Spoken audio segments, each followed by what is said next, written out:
Mesdames et messieurs, bonsoir. Merci de votre fidélité et de suivre ce journal. Nous ouvrons donc ce journal avec la météorologie, la météo qui prévoit en cours de nuit des passages nuageux accompagnés des faibles précipitations sur le sud Ader, l'Arewa et sur le sud et le centre des régions du fleuve. C'est une présentation de Ousmane Ba. Bonsoir et heureux de vous retrouver pour cette page météo du jour. En cette fin du mois d'août 2015, les activités pluvieuses orageuses continuent toujours à être observées sur le pays. Ainsi, sur ces dernières 72 heures, il a été enregistré un cumul de 41 mm à Nguingimi, 33 à Difa, 47 à Ménosoroa, 17 à Gouré, 42 à Magria, 25 à Zander, 7 à Maradi, 42 à Koni, 12 à Tawa, 43 mm à Gaïa et également à Dosso, 25 à Niamey, 5 mm à Tilabiri et 6 mm à Agadez. Cet après-midi, le temps reste toujours favorable au développement des activités pluvieuses orageuses. Ainsi, sur l'imagerie satellitaire de 18h heure locale, il est observé la présence d'une zone orageuse sur la région de Maradi débordant sur l'Ader, des cellules orageuses sur le centre des régions du fleuve, un amas nuageux sur l'Aïe et en dehors de nos frontières, c'est une zone orageuse qui est observée sur le centre Tchad. L'évolution de cette situation nous amène à prévoir en cours de nuit des passages nuageux accompagnés de faibles précipitations sur le sud Ader, l'Arewa et sur le sud et le centre des régions du fleuve. Plus à l'est, c'est toujours des passages nuageux accompagnés de faibles précipitations qui sont attendus sur le sud Manga. Il est aussi prévu quelques passages nuageux sur le Tamasina. Pour la matinée de demain, ce sont des tendances orageuses qui sont attendues sur la région du fleuve et une bonne couverture nuageuse sur la bande sud du pays. Chers téléspectateurs, c'est l'essentiel de cette page météorologique. Au revoir et excellente soirée. Clôture hier de l'atelier de formation en droits humains et membres du personnel administratif et technique de la Commission nationale des droits humains, un atelier organisé par le réseau des institutions nationales de droits de l'homme en Afrique de l'Ouest. Des précisions avec Nana Maria Moutari et Hassan Moussa. L'atelier de formation en droits humains de membres et personnels administratifs et techniques de la Commission nationale des droits humains organisé par le réseau des institutions nationales des droits de l'homme en Afrique de l'Ouest a clos ses travaux de 5 jours sur une note de satisfaction. La police et les droits humains, la rédaction des rapports, les mécanismes régionaux et sous-régionaux de mise en œuvre des droits humains nous ont apporté beaucoup par rapport à ce que nous faisons à la Commission nationale des droits humains. Je peux dire que ça va nous permettre en tout cas de mieux faire notre travail. Le président de la Commission nationale des droits humains a tenu à saluer toutes les parties prenantes à cet atelier et les exhorte à faire un bon usage de la formation reçue. Khalid Ikri félicite et encourage à cette initiative, surtout dans le contexte sécuritaire actuel que vivent certains pays de la CEDEAO, particulièrement le Niger. Aujourd'hui que nous avons des ressources humaines de part et d'autre, à même de réfléchir, à même de saisir la portée historique de notre continent et notre devoir vis-à-vis de nos peuples, c'est à nous de saisir cette opportunité justement pour venir très rapidement relever les défis que vous avez relevés. Cette formation que nous avons suivie en 4 jours nous ont édifié par rapport à tous les aspects des droits humains et je suis certain que les commissaires, le personnel administratif et technique en tirera grand profit et ne fera que renforcer les atouts dont dispose la Commission nationale des droits humains. Et je voudrais donc, une fois encore, vous remercier les partenaires qui vous ont appuyé et dire au président du réseau combien la CNDH accompagne ses efforts, sa vision panafricaine, que je sais ferme et déterminée. Une remise des attestations aux participants suivie des cadeaux en guise de remerciement aux organisateurs de cet atelier et une visite à la maison d'arrêt de Niamey pour s'inquérir des conditions de vie des détenus, surtout les mineurs et les femmes, a sanctionné la fin de cette cérémonie de clôture de l'atelier sur les droits humains. Cérémonie de lancement aujourd'hui sur la route Filengue, dans la capitale, de la construction du village des fonctionnaires. Un projet de près de 13 000 logements sociaux négocié par un collectif de syndicats du secteur public et parapublic au profit de leurs membres. C'est le ministre de la fonction publique et de la réforme administrative qui a officiellement lancé ce projet qui sera conduit par KMT Services Immobiliers. C'est Soumela Ibrahim et Youssouf Samela. Le site de Bilfouda Plateau, dans la commune rurale de Liboré, à quelques 13 km de l'hôtel de ville sur la route de Filengue, abritera le village des fonctionnaires numéro 1, initiative d'un collectif de syndicats des agents du secteur public et parapublic. Les logements, c'est l'une des plus grandes préoccupations de nos camarades. Après un emploi décent, et qui est d'ailleurs lié à l'emploi. Parce que pour avoir un logement, faut-il encore avoir un emploi et un revenu décent. Et lorsque l'on a un emploi décent, faut-il encore avoir un logement qui n'est pas soit trop loin de son lieu de travail. KMT Services Immobiliers, promoteur chargé de la mise en œuvre de cette initiative, entend contribuer à la politique sociale prônée par l'intersyndicale en faveur de ses membres. Nous ne sommes pas à notre coup d'essai, car déjà en 2014, nous avons effectué une collaboration similaire au profit des agents du secteur de l'aviation civile. Opération très réussie de mon immeuble à vie. Et leurs représentants sont là pour en témoigner. Bilfouda Plateau est le site idéal que nous avons choisi pour ce nouveau lotissement. Après avoir recruté près de 37 000 agents à la fonction publique en l'espace de 4 ans, le gouvernement songe à les accompagner dans leur quête d'un logement décent. Pour réussir ce pari, la participation de tous les acteurs est nécessaire. C'est à ce titre que je salue les efforts des autorités administratives, municipales et coutumières, ici présentes, pour leur implication dans la mobilisation du foncier nécessaire à la mise en œuvre de cet important chantier. Aussi, je voudrais remercier le promoteur, KMT Services Immobiliers, pour sa confiance aux fonctionnaires nigériens. Nous sommes convaincus qu'il s'agit là du début d'un partenariat durable et mutuellement bénéfique, eu égard aux énormes besoins permanemment exprimés par le public cible. Par ces signes, un contrat de partenariat lie désormais le KMT Services et le collectif des syndicats des agents des ministères de la fonction publique, du ministère de la Justice, le ministère du Commerce, le ministère de la Culture, celui de la Santé, la Nigélec et l'Office d'édition et de presse ONEP pour la mise en valeur de quelques 13 000 logements sociaux. Le ministre de l'Emploi, du Travail et de la Sécurité sociale a quant à lui présidé hier soir la cérémonie de présentation de distinction de l'école des cadres, distinction décernée par le ministère de l'Enseignement supérieur, de la Recherche et de l'Innovation pour témoigner sa satisfaction à cette école sous-régionale pour son succès remarquable à l'examen du brevet de technicien supérieur BTS 2015. Jocelyn Amoussou et Hamani Seyni. Cette distinction donnée par le ministre de l'Enseignement supérieur, de la Recherche et de l'Innovation, M. Asman Abdou, à l'occasion de la proclamation des résultats du BTS d'État 2015. 3 institutions ont été primées, dont l'école des cadres. L'école des cadres a enregistré pour le BTS 2015 un taux de réussite de 60,78% à l'échelle nationale. Une réussite qui n'a pas laissé insensible le ministère sous tutelle, tatillon sur la qualité de l'enseignement supérieur. Ce témoignage de satisfaction, décerné depuis le 18 août dernier à l'école, est officiellement présenté à toutes les parties prenantes, notamment élèves, corps professoral, parents d'élèves et l'amicale des anciens élèves. Je ne suis pas du tout surpris par cette distinction décernée à l'école des cadres. Je sais que l'école des cadres est une école sérieuse.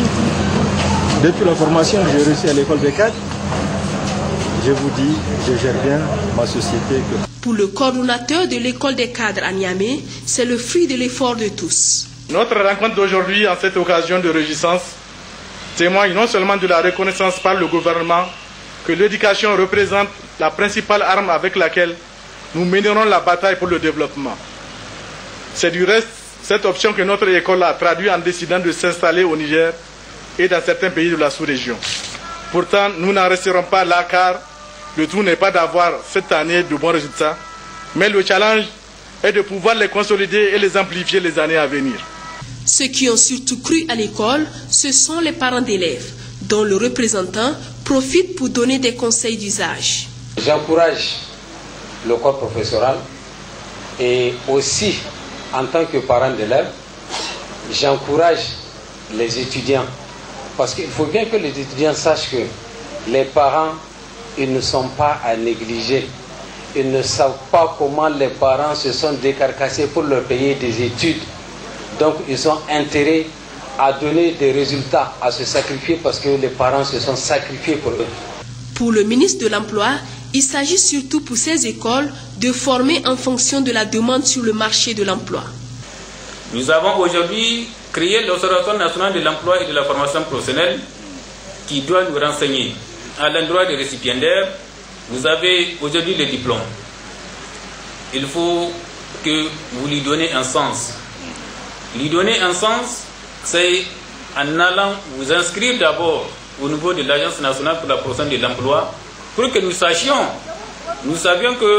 qu'il y a des compétences dans tel ou tel domaine. Pour le coordonnateur pédagogique de l'école des cadres, la distinction amène des exigences. Il s'agit donc de redoubler d'efforts pour aller au-delà de ce résultat. Pour ce faire, toutes les parties prenantes sont appelées à contribution. Fin hier au palais de congrès de Niamey du colloque international des musulmans de l'espace francophone ouvert une semaine plus tôt. Dernier thème de cette conférence au programme, cette série d'éditions de CIMEF, Islam et économie, co-animée par plusieurs conférenciers dont Tariq Ramadan qui tire ici une conclusion. D'un point de vue personnel, quand vous rentrez dans le monde de l'économie, il y a de vrais questionnements à vous poser. La première des choses, c'est comment vous rentrez en économie. La question de votre intentionnalité ici est très importante. Vous voulez quoi? Vous voulez réussir économiquement pour devenir riche ou vous voulez survivre économiquement, pouvoir être dans la transaction bénéficiaire ou dans le profit pour le profit? Et à partir de ce moment-là, trouver à l'intérieur du système ce qui peut... Parce qu'effectivement, toutes les institutions dites à caractère islamique sont problématiques. Et d'ailleurs, pratiquement 95% des grandes institutions financières islamiques ne donnent des fonds qu'à des grands projets, pas à des particuliers. Si ce n'est aujourd'hui les éléments de la microéconomie ou de la microfinance, c'est-à-dire les petits projets de développement. Mais ça, ce sont des choses qu'il faut développer. Ça commence aussi dans l'intention. Ça commence aussi par développer quel type de capital. Moi, quelqu'un qui prend un capital du système qui est haram avec l'intention sur une temporalité de sortir de ce système-là, je lui donne plus crédit dans son intention que de bricoler du halal à côté du système et d'en être qu'en fait qu'un alibi haram sous prétexte que c'est halal. Donc là, ça demande une vraie réflexion sur le plan du terrain. Et c'est pour ça que, avec les ulama, il faut qu'on aille beaucoup plus loin sur ces questions-là. Beaucoup plus loin sur ces questions-là. Et moi, j'ai très très peur des fatawa, des juristes et des fuqaha qui ne connaissent que les textes et qui ne comprennent rien à la difficulté économique. Ils ne comprennent pas la difficulté économique. Alors ils vont vous donner... Et puis après, vous devez penser globalement. D'un point de vue personnel, j'ai un vrai questionnement même par rapport à la production animale. Et dans un des livres, on est venu me critiquer en me disant « Mais comment est-ce que tu peux dire qu'il se pourrait islamiquement que la viande où l'animal est bien traité, l'animal est bien nourri, l'animal est respecté, l'animal est égorgé, il se pourrait que ceci soit plus islamique que nos techniques de simplement d'abattage alors que l'animal est maltraité dans des productions industrielles où il y a une indignité fondamentale. » Et alors on prend juste le texte pour me dire la technicité du halal, mais depuis quand ?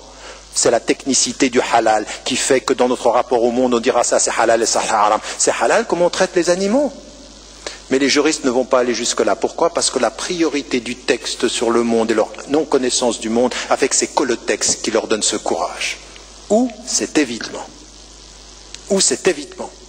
Même par rapport, je comprends, dans le texte, il n'y a rien qui nous dit que la cigarette, c'est haram.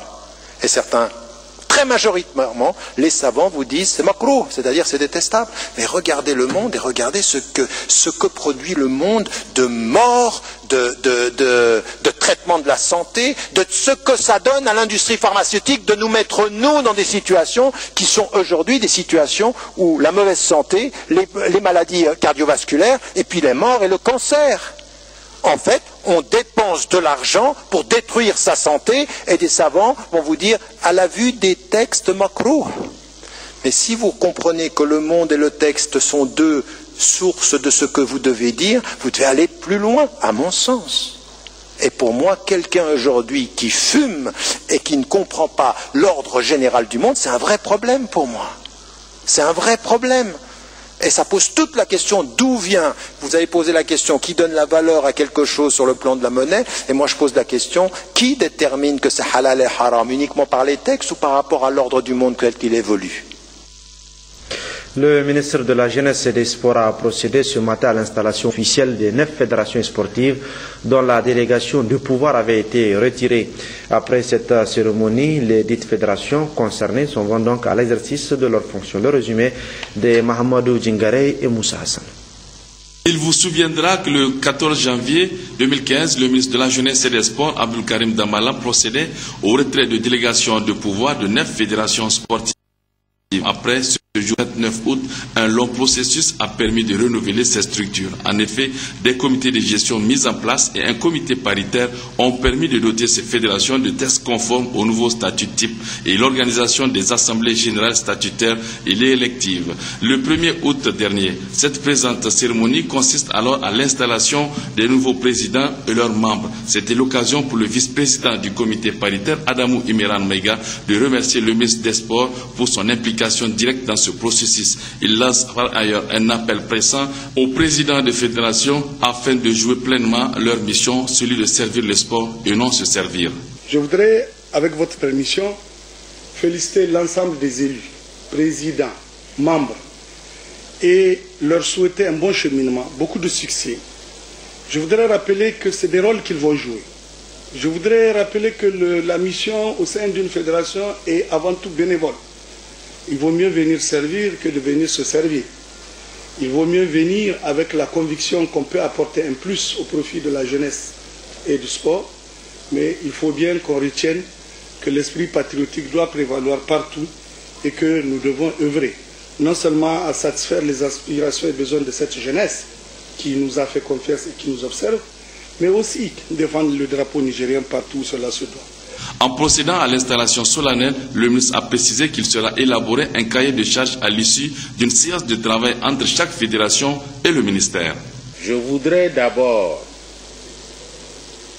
au nom de son Excellence El Hadj Issoufou Mahamadou, président de la République, chef de l'État, et de son Excellence M. Brigitte Raffini, Premier ministre, chef de gouvernement, vous féliciter pour la confiance placée en vous par les délégués. Je voudrais aussi appeler à un sursaut patriotique pour ne penser qu'au sport et à tous ceux qui peuvent placer le sport nigérien au sommet du sport continental et mondial. Sur ce, je déclare officiellement installé et les renvoie à l'exercice de leur activité les membres des fédérations de basketball, cyclisme, karaté, taekwondo, tennis de table, escrime, judo, sport nautique et tir à l'arc. Je vous remercie de votre aimable attention.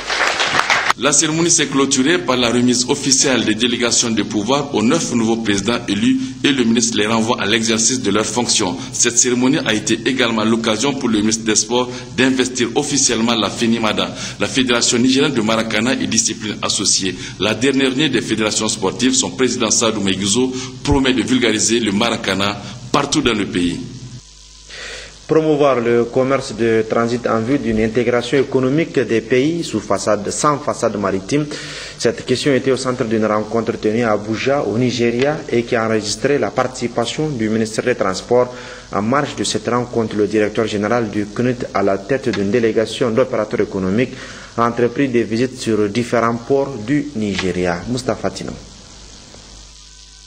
Du 13 au 14 août 2015, une délégation nigérienne conduite par le secrétaire général du ministère des Transports a pris part à Abuja, au Nigeria, à un atelier de sensibilisation sur le transit de marchandises vers le Niger, sur le thème « Promouvoir le commerce de transit en vue d'une intégration économique des pays sans littoral, donc sans façade maritime ». Cet atelier a permis aux participants d'aborder 5 domaines prioritaires, à savoir les politiques fondamentales de transit, le développement et la maintenance des infrastructures, le commerce international et la facilitation des échanges au bénéfice du Niger et du Nigeria. En marge de cet atelier, le directeur général du CNUT, Conseil nigérien des utilisateurs de transport public, M. Issoufou Oumarou, a conduit du 16 au 21 août 2015 une mission d'opérateurs économiques et de chargeurs nigériens sur les ports du Nigeria. Cette mission est composée notamment du premier vice-président national de la Chambre du commerce et président de la Chambre consulaire de Maradi, Al-Haj Sani Soulekoukou Dina Saleh, le secrétaire général de l'OPVN, Ibra Abdou, et l'opérateur économique Abdourahmane Abdoulahi dit Antakoussa. Il s'est agi de discuter avec la direction générale de l'autorité portière du Nigeria, NPA, et les responsables de certains ports, ainsi que le Conseil nigérian de chargeurs, des nouvelles perspectives qui sont offertes dans le cadre de la redynamisation des relations commerciales entre les deux pays. La délégation nigérienne, accompagnée de responsables du ministère fédéral de transport du Nigeria, a eu des séances de travail avec les autorités portières et visité plusieurs installations. La délégation nigérienne a consacré sa première visite au port de Oné. C'est l'un des plus grands ports d'Afrique spécialisés dans le transport de pétrole et du gaz. Un projet de voie ferrée reliera ce port de grande portée à la ville de Kano, ce qui pourrait intéresser les chargeurs de Maradi et Zender. Le port est actuellement en train d'être agrandi pour répondre davantage aux besoins des pays sans littoral comme le Niger. Le port de Harcourt, bien que plus petit que le port Oné, le port Harcourt offre plus d'opportunités car il reçoit des marchandises qui correspondent aux activités de nos opérateurs économiques.